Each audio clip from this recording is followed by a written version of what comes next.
Let's talk about substitution. This section's fairly easy. We can go over how we knew it was going to be substitutable. So if the system is flow invariant, then a substitution will work. What in the heck does that mean? So let's say that we've got this system, okay? So actually, here's what it really means. You're gonna put everything on one side, okay? So you have some function of x and y. Let's make it a function of x and y is equal to 0, okay? And so you have this function over there, and whatever it is, it might have whatever in it, okay? And in fact, it probably comes in something that looks like what our last one did. So it might look like something like m of x and y dx, right? And then n dy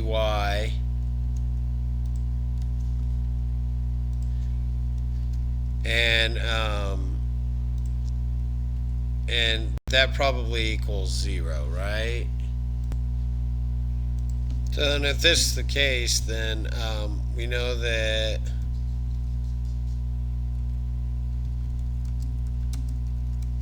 substitution will work if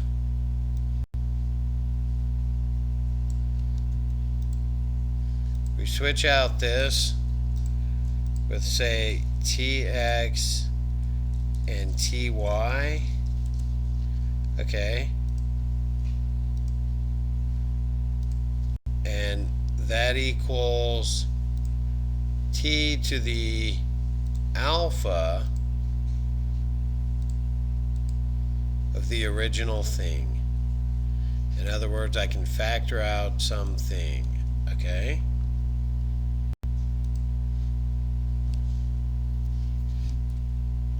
And I'll bet if we come over to here, I'll bet there's a substitution section here.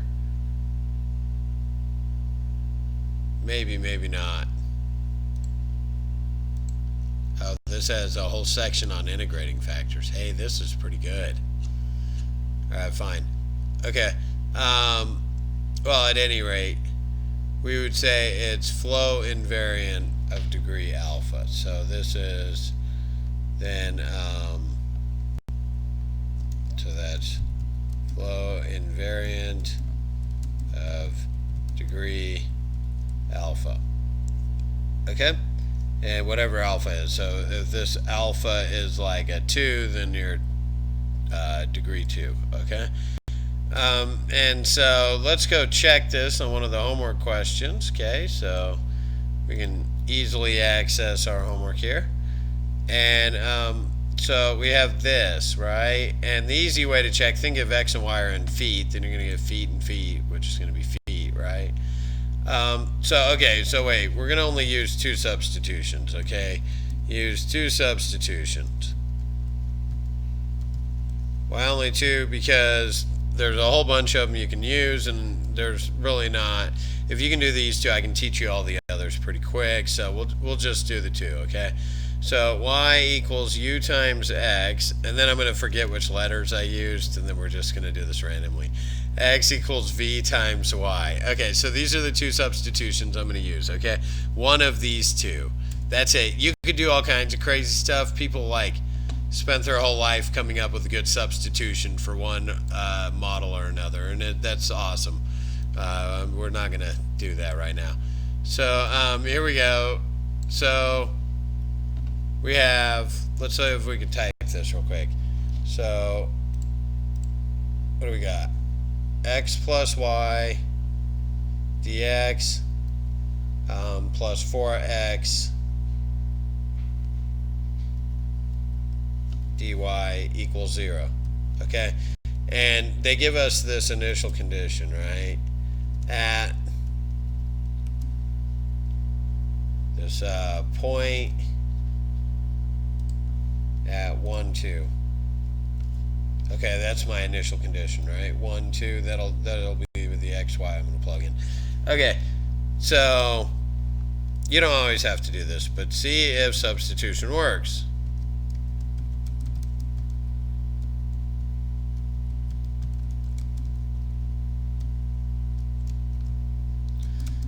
Okay, so here you go.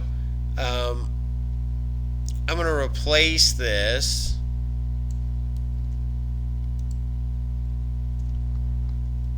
So everywhere I have an x, I'm going to put a tx. Everywhere I have a y, I'm going to put a ty. Everywhere I have this x, I put a tx, right? And what does that equal? It equals t times this initial problem, doesn't it? Does that make sense? If I distribute this t all the way through, I would get back to here, right? So so this is degree 1. Right, so alpha in this case equals 1, and then so off of that now we can go plug in. So it doesn't really matter which one I do, but I have a rule that I don't want to FOIL unless I have to, so we're going to use this substitution. Okay, so this is going to be my substitution, so here's my solution. Okay, I'm going to use that, right, which indicates what? So let's take a derivative. What's dy? Well, this is a product rule, so this will be u dx plus x du, right? So, because I'm using a product rule, okay, and I guess that's all I need. So now I should be able to go plug in, okay? So x plus y dx, so that's going to be x plus y, which is ux, right, dx, and then plus 4x dy, but dy is actually u dx plus x du is equal to 0. Okay. So there is a trivial solution at what? X equals 0. Do you see? I can factor out an x from this. I have an x factored out of this. I can divide this whole thing by x, couldn't I? So let's factor out an x from like this entire problem here. Okay, so this thing now is going to be like 1 plus u, right, dx. And actually, let's put this whole thing, not u, everything before that, in parentheses, okay, and then I'm going to factor out an x from this one, right? So it'll be plus 4 u dx, so I'm going to factor out this x, so I'm going to distribute, so 4u dx plus 4x du, right, multiplying this 4 against this x du, and that would be 0, okay, so now at this point I can go ahead and divide by 0, or divide by x, right, sorry, x can't be 0, so I can divide by it. Okay, so I'm left with just the guts here. Right, I've divided by that one. And so, let's see. I have 1 dx and u dx and 4u dx. So I have 1 plus 5u dx, right? So combining this one with that one. So then I've just got this plus 4x du equals 0. So I combine this 4 with that one. And then from here, let's go ahead and we're going to do separation of variables. We're back to a previous section, aren't we? So at this point, I'm going to move this 4 to the other side. So I'm going to subtract it to the other side, right? now we're going to divide. So I'm going to divide the x to that side. I don't care where I keep the 4. I don't know what's better. So let's see. So I'm going to divide this x to that side. So I'm going to have dx over x, and then I'm going to move this whole thing to that side. So I'm going to have a negative 4, and then I have a du, right? And then I'm going to divide this piece, which is 1 plus 5u, right? So I've divided this one over, okay? And these two things look ready to go, right? So the next step is going to be like the integral of this. That's an integral, and it's ready to go. And then equals negative 4, and then the integral of this one. These both look like natural logs, don't they? This first one's the natural log of the absolute value of x, okay, equals negative 4 of, and then it's going to be a natural log, and it's going to be what? A 1/5. So this is going to be negative 4/5, I think. Negative 4/5 natural log of the absolute value of 1 plus 5u, and then plus an integrating constant. We can't lose that one. It gave me a point at the point 1, 2. Okay, let's go ahead and I don't know what the best idea here is. Let's get the constant by itself, right? I guess. So let's see if we can make this thing cleanly work. What does the problem say? Solve for y in your solution. Okay, we hadn't even got out of this. So let's do this. Let's go ahead and just solve. Natural log of absolute value of x equals this stuff, right? But instead of u, what's u? Go back up here. U equals y over x. So let's take that, right? And remind ourselves down here. So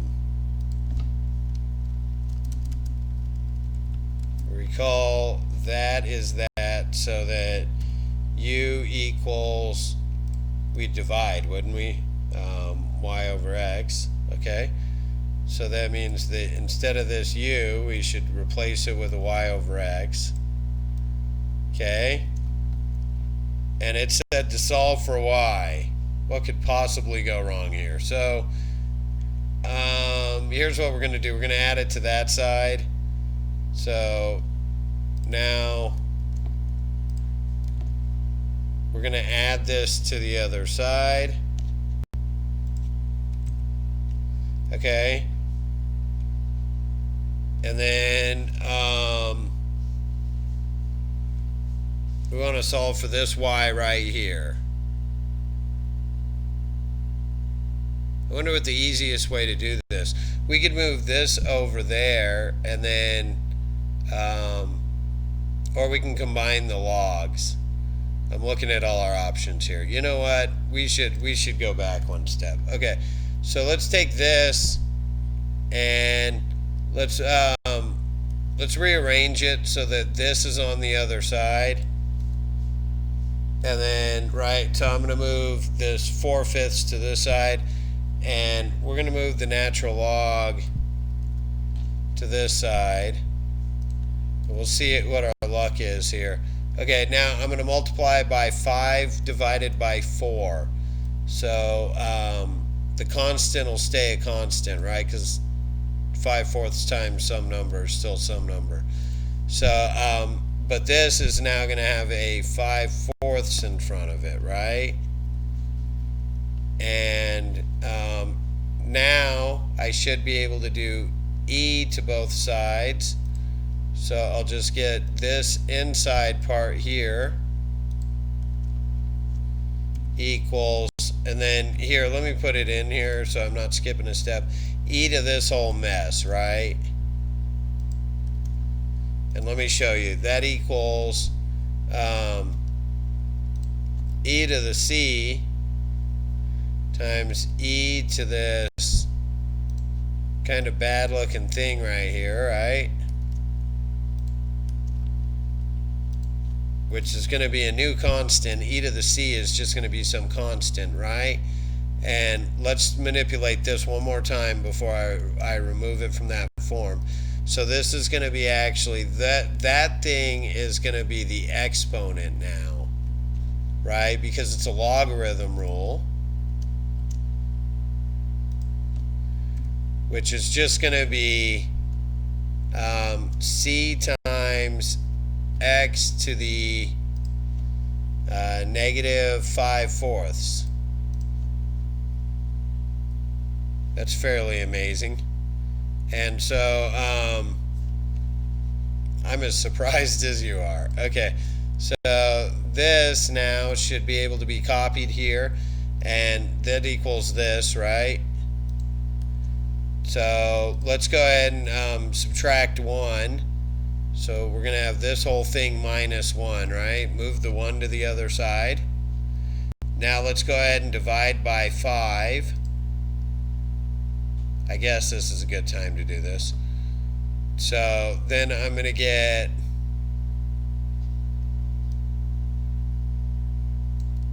this whole thing, but this is going to be divided by 5, right? I don't know if it's better to keep it as a fraction or what. And then we're going to multiply by x here. So let's go ahead. I'll get y equals x times this fraction. Okay, and we had an initial condition. What was that initial condition? At x equals 1, y equals 2. So let's go put this in, right? So 2 would be y, x would be 1. We would have this whole mess, except for instead of x, right, you would have a 1 here, wouldn't you? And 1 to any power is just 1. So this is now going to equal what? It's going to be c minus 1 over 5. And that equals 2, right? So multiply the 5 and the 2. So that's going to give me 10 equals c minus 1, which means that c is 11. That's kind of amazing. And so I'm certainly surprised it worked out so nicely. Oh, don't do it. So this is now going to be equal to 11. Okay, I'm going to claim that this thing is a viable solution to this problem, and then we're going to go see what went wrong. We can actually access the code to this problem, so if we don't like the way it understands my answer, we can always fix it. Okay, so I'm going to do 2 parentheses, 1 for the fraction, 1 for the top of the fraction. 11x to the negative 5/4, right, minus 1, there's the top of the fraction, divided by 5, there's the bottom of the fraction, and I'm going to claim that that matches my solution here. Let's go ahead and submit and see what goes down. Oh, it took it.